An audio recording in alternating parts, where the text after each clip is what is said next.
Hello everybody and welcome to another episode of Let's Play Aurora X.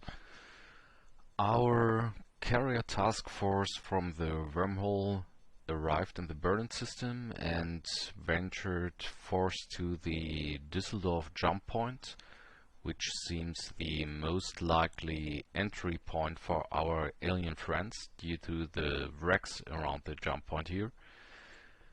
And yeah, have set up station and are waiting for any additional hostiles to emerge from the jump point. We have our tuck-in system, which is happily rescuing survivors of the destroyed Chinese ships. There have been quite a lot of them. And what is quite nice is that we gained some new tech data from the survivors, mainly the technical details of a buoy they have constructed, and in addition technical details about missile agility 64, which is nice and which we will use to produce a new anti-missile missile.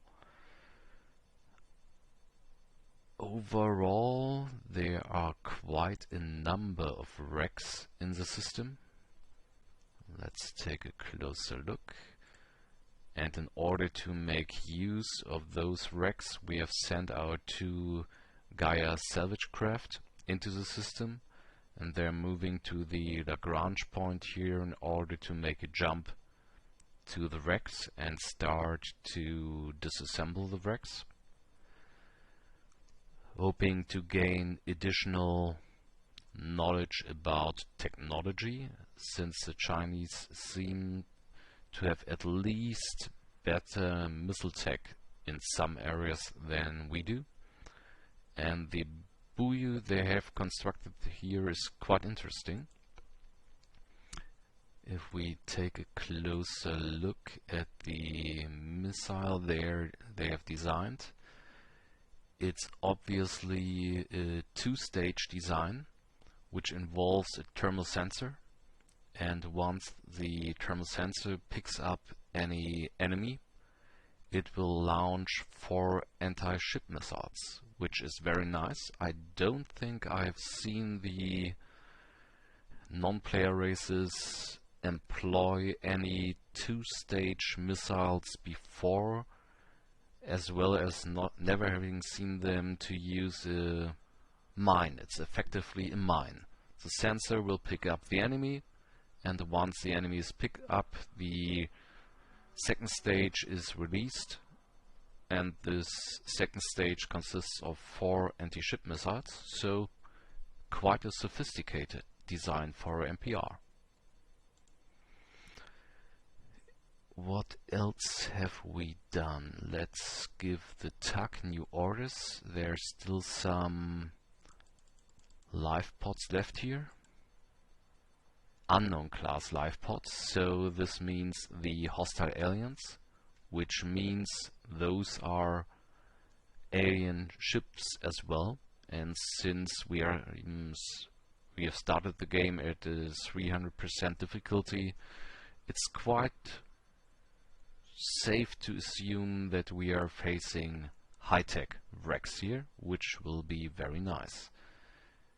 And in order to make further use of those wrecks, we've not just sent in our salvagers, but have moved some transports here as well, and we will move those transports to the wrecks in order to set up.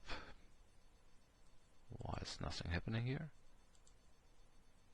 This is strange.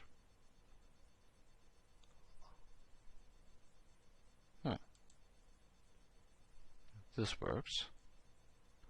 Oh, yeah, because I've already opened up the screen, that's the reason. And we will move, as I started to say, those transports to the large alien wrecks here. Move to, add move, and Those two transports will split up once they reach the enemy ships. We had a transport on the other side of the jump point, a tanker, which will move back to Earth and refuel. And concerning tankers, I have a important message for everybody who's stealing the civilian fuel harvesters like I did. Once the game starts to update those salvagers, the salvage group into which they are organized will simply disappear. So essentially I had 23 salvagers, my own and the stolen ones, simply vanish into thin air, which is not nice to say the least. So suddenly I was sitting here without any fuel harvesters, but I have to admit that I cheated to get them back into the game. So I simply used the used SM mode to bring the salvagers back, and I've established a new salvaging fleet, this time consisting only of our own fuel harvesters, and parked them on Jupiter again. So in the future, when I want to steal civilian harvesters, which I will still be doing, I will not integrate them into my fleet, but send them back to Earth to have them scrapped. So I'll get the fuel once, which is nice. I'll get some minerals, which is nice as well. And most importantly, I will stop the civilians from harvesting the the fuel reserves on Jupiter, which are already at a 0.6 accessibility, and prevent them from stealing our fuel. So, main message: don't integrate civilian fuel harvesters into your fleet, otherwise the complete fleet will vanish once they start to upgrade their salvagers as fuel harvesters. Okay, let's build a new anti-missile missile. Or more importantly, let's see if there's any advantage to building a new one. Our current anti-missile missile has a to-hit probability of 73.6% versus targets at moving at 10k. And with our newfound agility, 64 now, we have raised this probability up to 86.4%, so about 13% more than our original missile, which is nice. So we will build this puppy. Anti-missile missile. And we don't have to change anything at all. Only the agility got a higher level. Let's do a quick check before building this one. Okay, still a maneuver rating of 27. 5.9, still 27, still. Okay, at 0.256 we will go down to a maneuver rating of 26. So this seems to be the cutoff point here. Yeah, more precise, 2.568 is the cutoff point, which means we can either squeeze a tad more fuel or a tad more range out of this design due to using more fuel, or maybe we are able to up the maneuver rating a bit more. Let's see if this works.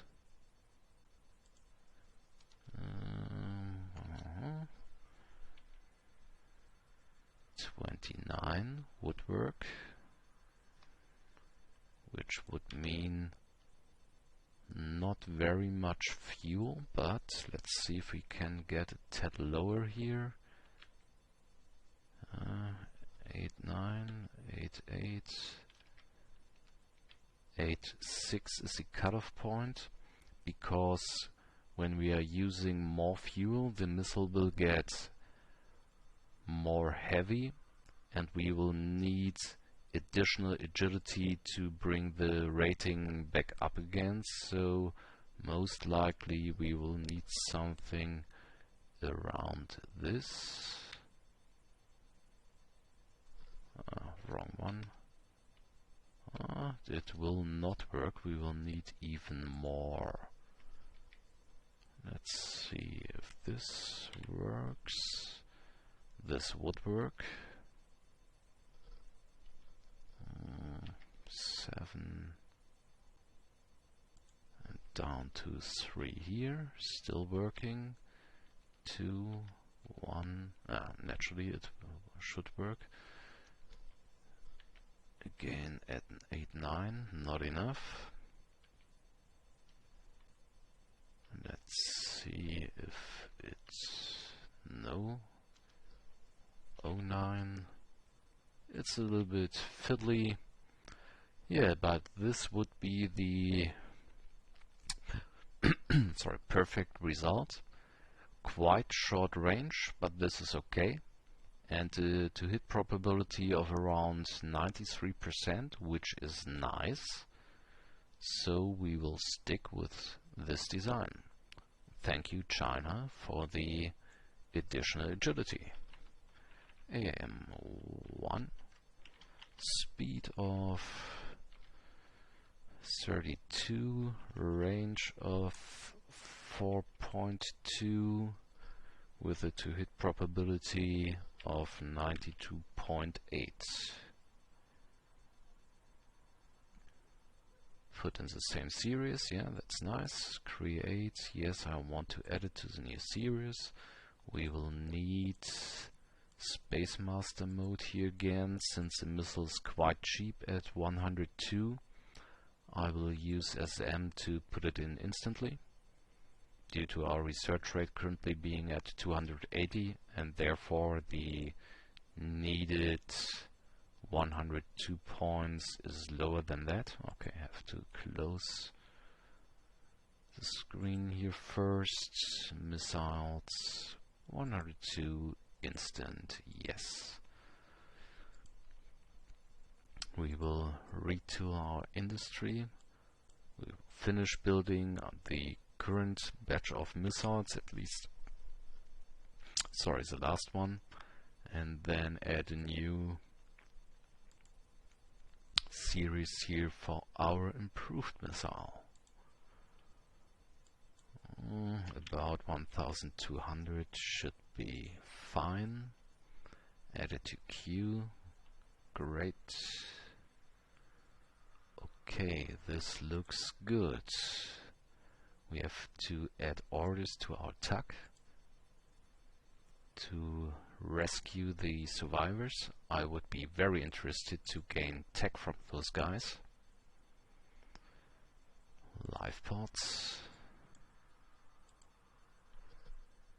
Rescue survivors and rescue survivors. And this is where our cryobirth are coming in quite handy. But as can be seen by the number of aliens we've already rescued, mainly the Chinese, and we've rescued about 400 on other wrecks before, the cryobirth will not be enough to hold all of them. So once the TAC has finished rescuing those, it's time to make a beeline back to Earth and hope we get there without too many damaged components, because once you have more survivors aboard a ship than the cryobirth are able to handle, they start to stress the current life support systems, and the ship will suffer life support failures, and due to having a very low number of maintenance supplies here, the ship will take damage. And if it stays too long in space, the ship might even get destroyed, which would be bad. So unload survivors and refuel from the colony. Okay, I'll continue for now. I don't want to enter the wrong one, Düsseldorf system here, because Düsseldorf is a nebula. Not a very dense nebula, but still level 4. So our ships are only able to move at a speed of 625 kilometers per armor level they have. And most importantly, all combat will get much harder in a nebula. I've never actually fought in a nebula, to be honest, but if I recall correctly, missiles do not work at all in a nebula, and beam ranges are reduced, as are fire control ranges. I'll take a quick look while the game progresses and tell you exactly what happens in a nebula.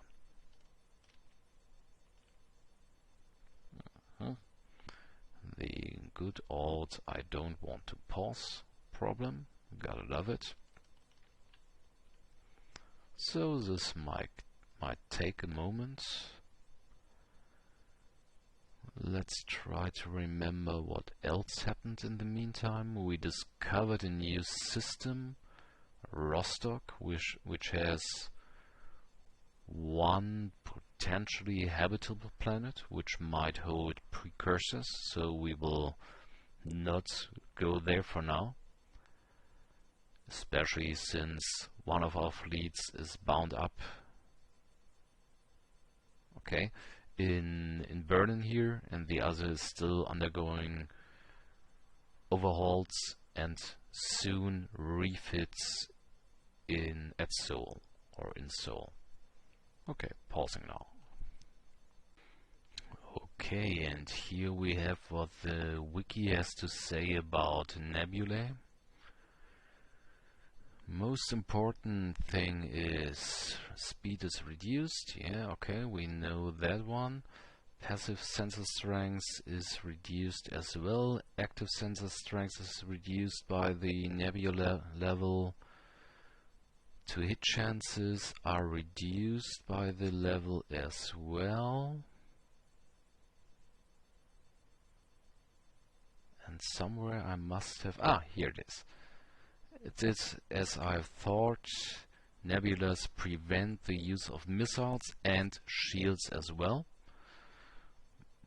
But since we are fielding beamcraft with quite a decent range, it might not be so bad to actually take a look at the nebula.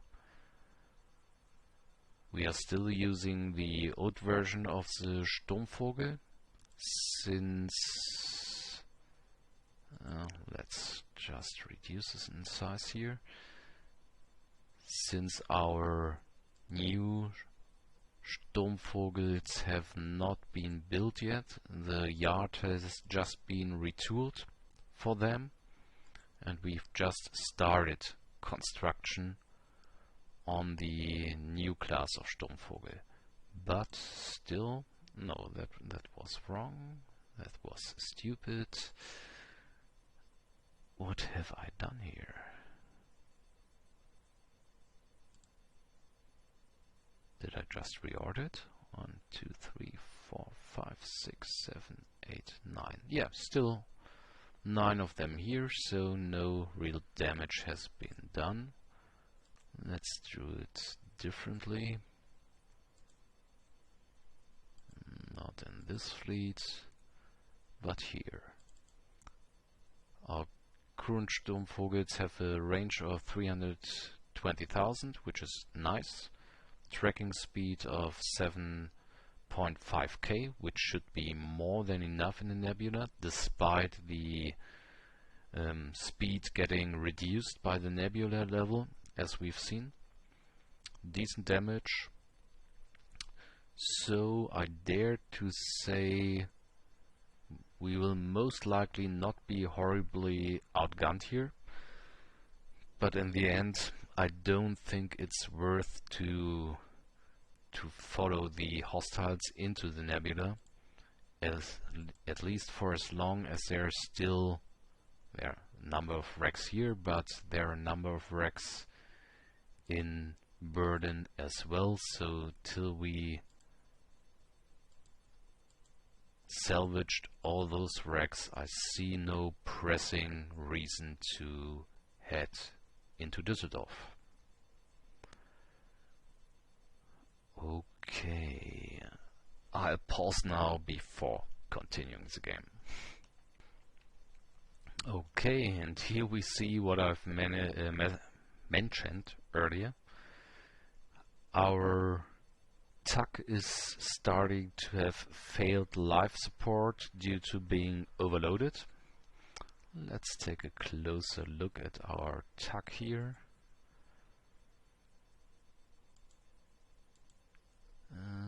Where it is, cargo.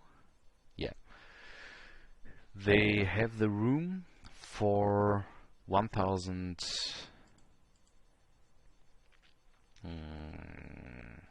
prisoners, saved people, however you want to call them. I think for political reasons we will call our Chinese friends here rescued people, and the followers of Zadurni, they are prisoners of war, because our diplomacy team has been successful in establishing communications with them, and they call themselves the followers of Zadurni. But getting back to what I wanted to say, we are talking about 550, 750, 1000, thanks. About 2000 people crowded into a ship with enough room for 1300 roughly. So yeah, that's too much, and our systems are getting damaged here. We've already lost 3 regular crew quarters and 1 small crew quarter. I don't think we actually have much more than this. It's not that important at the moment anyway. So it's important to get the TAC as quickly back to Earth as possible and unload the survivors. We could, as you have seen on the screen here, simply eject them into space, since the only thing the prisoners are useful for is getting information from them about techs or planets or jump gates, for example.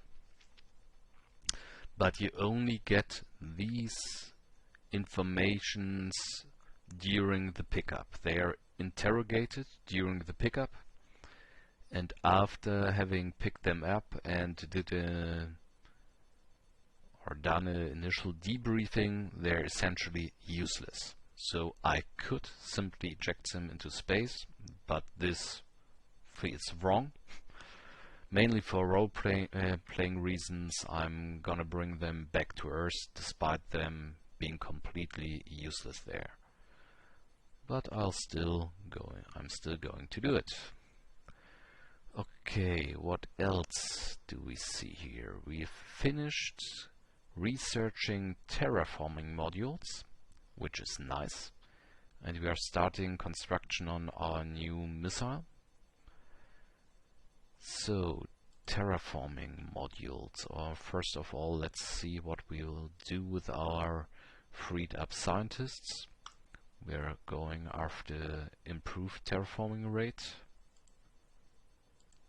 Create, yes.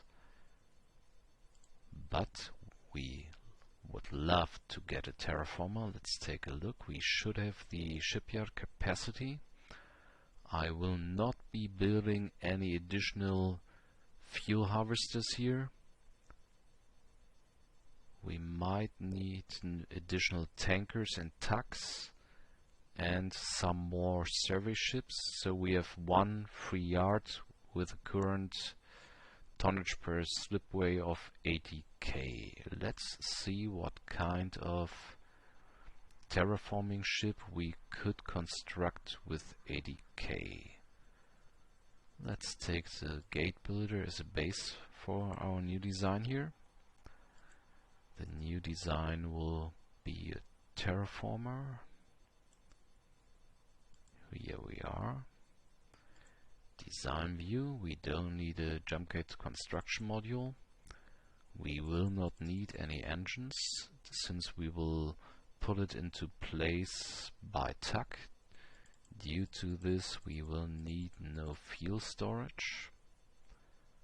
I'll lower the deployment time here. Okay, that should be it. Let's see how large those terraforming modules are. The answer is quite large. No big surprise, to be honest. So we could put 3 in here. That's not that much. Do I want more? Yeah, maybe later. For the moment, we'll do with what we have in our shipyard, so 80k is the limit.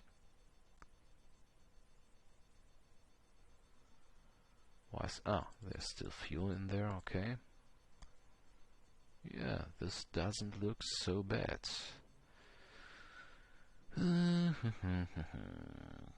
Yeah, actually this is fine. So how do we name it? Terraformers. Eden, Utopia. Yeah, let's call it Utopia.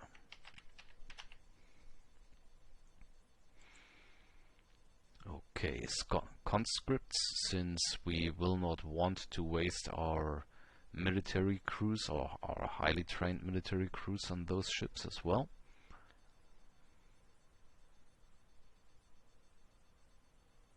Commercial vessel, max repair. But since there's no failure rate, we don't need any maintenance supplies. Yeah, this looks good. So let's retool our civilian shipyard to the terraformer. And the one nice thing about the terraformers as well as the fuel harvesters is that once you have built them, you will not need to upgrade the fuel harvesting or terraforming tech. It will get automatically updated due to new techs which are researched, so we get better proficiency with better tech without having to upgrade our ships. And this is great. Retool to the Utopia. Oh, this will take quite some time, but that's okay. We will not use this yard for anything else here. And since I just see our yards retooling here, last time we have not finished researching new engines for our capital ships. Now we do have them, magnetoplasma drives. We have still used the same number. We have used the same engine efficiency, namely 100%. So with the new generation of engines, our speed went up from 3k to 4k. And the same for the Blüchers, which got the new missile fire control here as well. And just as a reminder, I put in the new missiles here.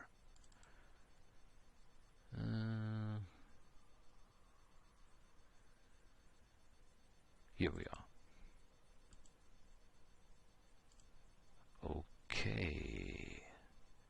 New search sensors in here. Yeah, this looks good. At the moment, our missile fire control is kind of oversized for the missiles we are able to fire.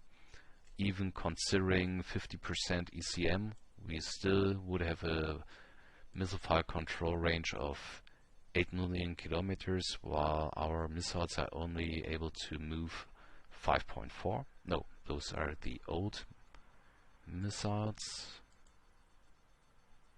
Here we are. Our new missiles are just able to move 2.2 million kilometers, so way oversized missile fire control.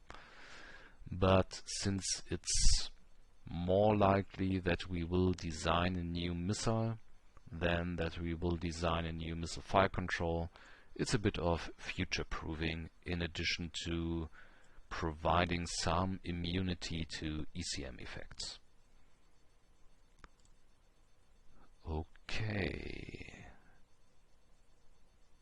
Anything else I wanted to do here? No. Pausing again. Okay, our TAC successfully arrived on Earth without being blown up due to the damaged life support, which is nice. But no, we do have a damaged ship here, and essentially there are two options to deal with this. The first one is simply using the MSP on the ship. It already used 30 of the 31 it has, and simply fix them via the damage control. But since we arrived on Earth and have 3 shipyards, we can simply, this will take a long time, pick one of our shipyards, tell it to repair our TAC. Down here we see how much this costs. I'm not sure if it will show up under refit details. No, it will not. So we will need 4 uranium and 12 magnesium to fix the damaged components. And why doesn't it show up? Most likely we will not be able to fix a ship on a repair yard it is not tooled for. Yep, looks like it. Okay, so we'll have to do it the other way. Where was our TAC? Here. So we need some maintenance supplies. Miscellaneous. We will need 30. Transfer to.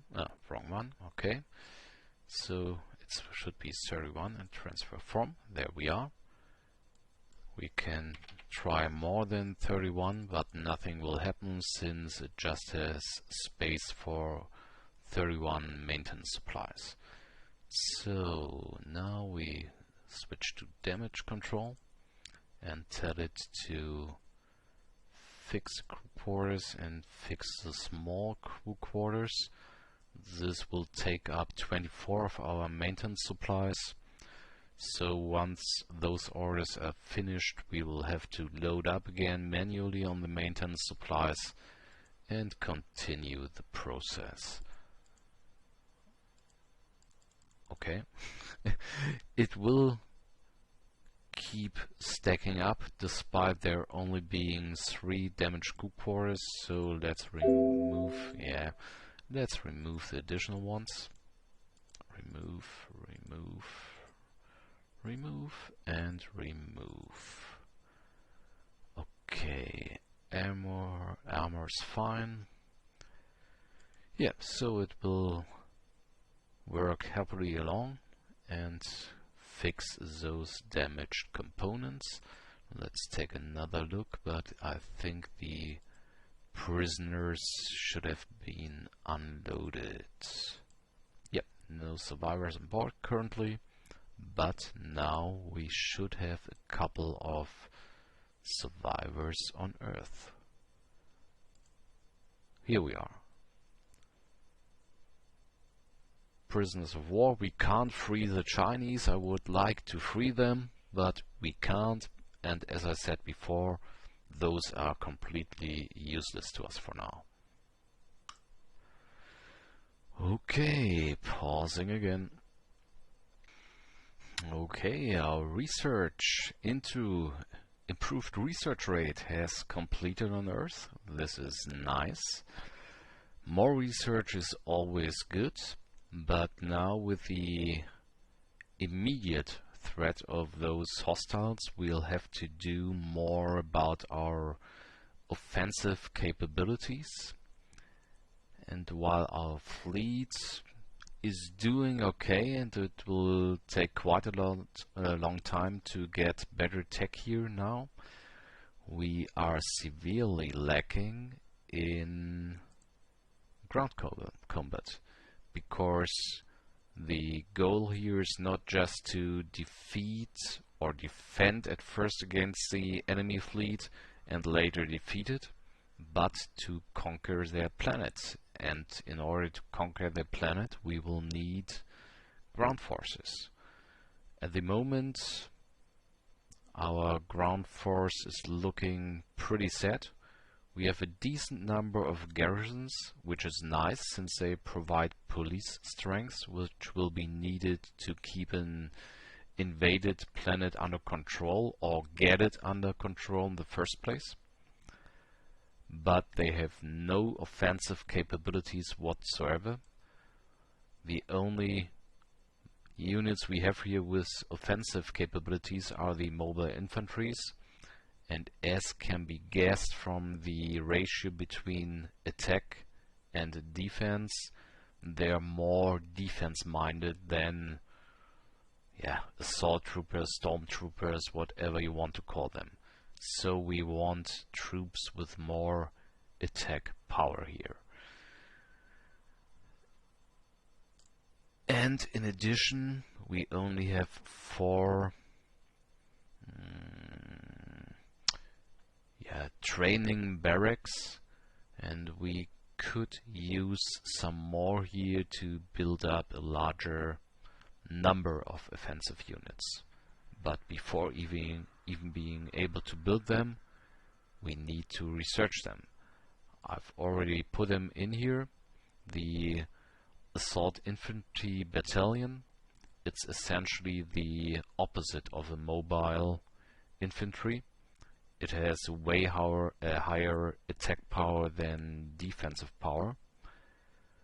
But our main problem here is that Axel Rechter here is actually our best, and I think only logistics and ground combat researcher who actually has a bonus. Yep, that's right.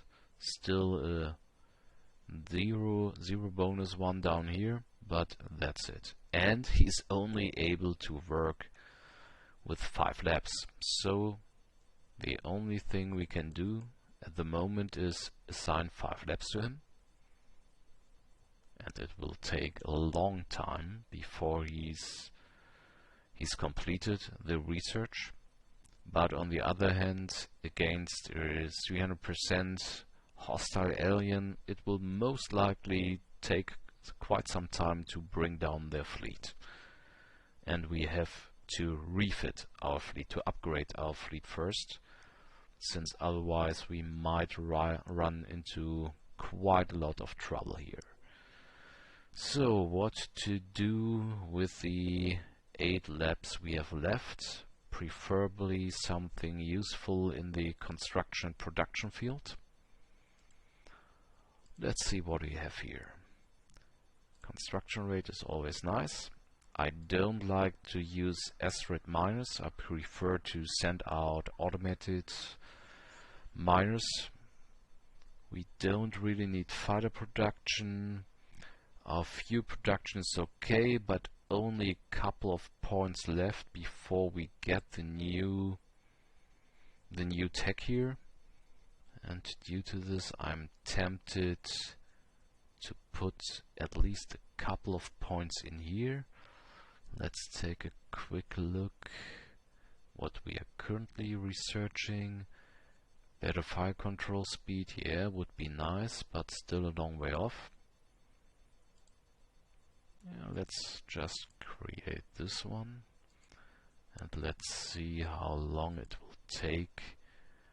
With just one lab, no, with 8 labs, it will take 2 months. Yeah, we'll do this for now. Otherwise, not much is happening. Our Gaia salvage crafts, the first one is nearing the completion of the salvage of the new alien ship. I'm quite interested to see what is in there. And after this, they will continue to the other wrecks here under the watchful eyes of our fleet. And since one turn can take a lot of time here, I'll pause again till we salvage this wreck. And we finished salvaging the Bloin class of the hostile aliens. I keep forgetting their name. What is it? Followers of Zadurni. That's it.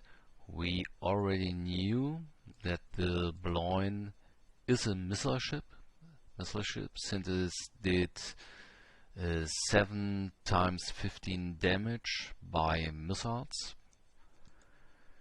So what have we found here? We found a missile fire control, not very surprising,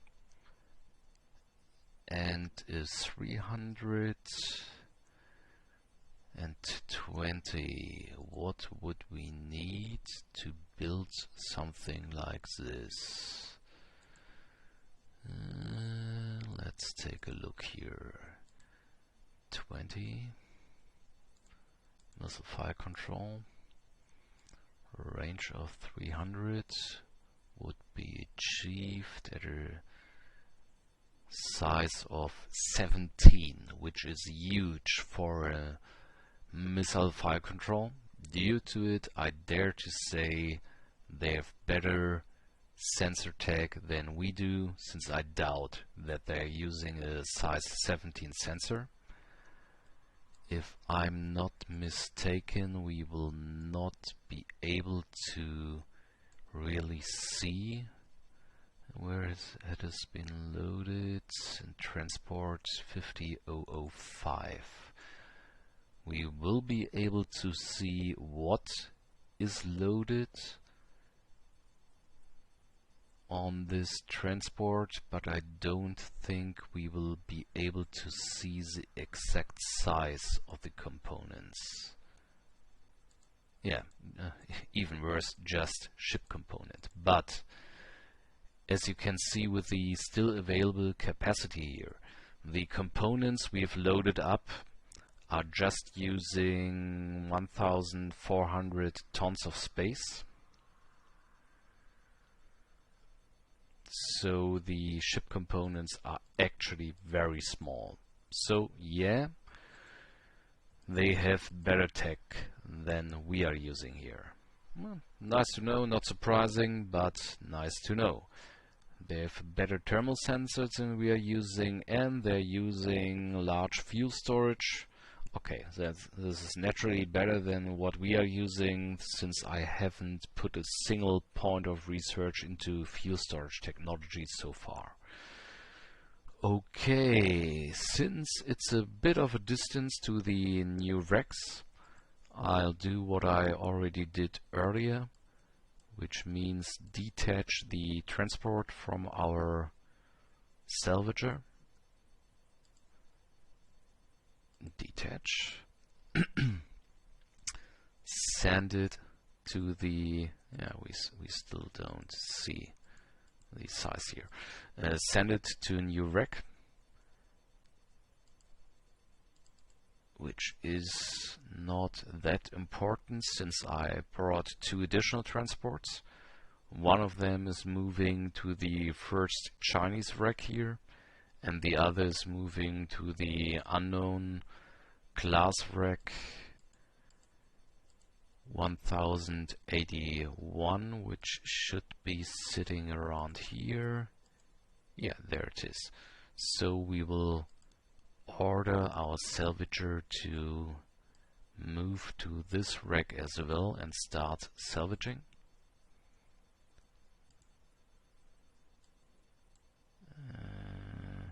What did I say? 81? I think so. So just move for now, send a message in order to remind me to join the transport to it. Join transport. Okay, and then start salvaging. Just another quick check that the transport is really moving to this rack and not to the other one. Yeah, 1081. Okay, what are we doing with our transport here, which has still tons of space left?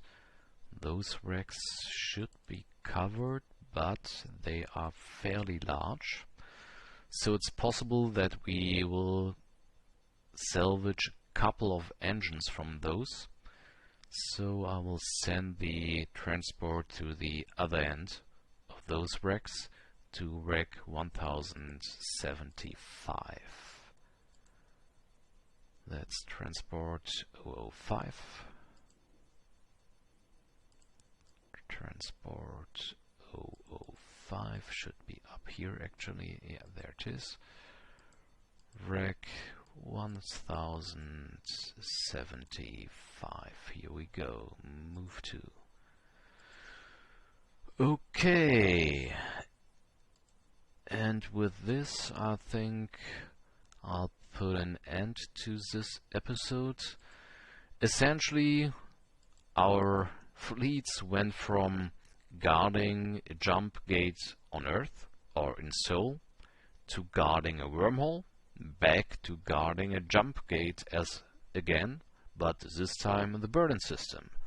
Let's see if this jump gate will be busier than the wormhole and the other jump gate have been, but we have a bonus here. Since our freighters got destroyed, they dislike, the civilians currently dislike moving to the burn system, but our fleet presence here should help to bring them back pretty soon, since I want the burden system or the planet burden before to keep growing, especially getting some additional infrastructure since people are dying there. So instead of growing the colony, we are losing people, and we still have about 2 million people too much, too many on this planet. So hopefully we will attract some freighters with infrastructure fairly soon. Due to this, let's take a look here if we still have any infrastructure. No, 8 is not really worth it. Yeah, okay. Thank you for watching. Bye bye.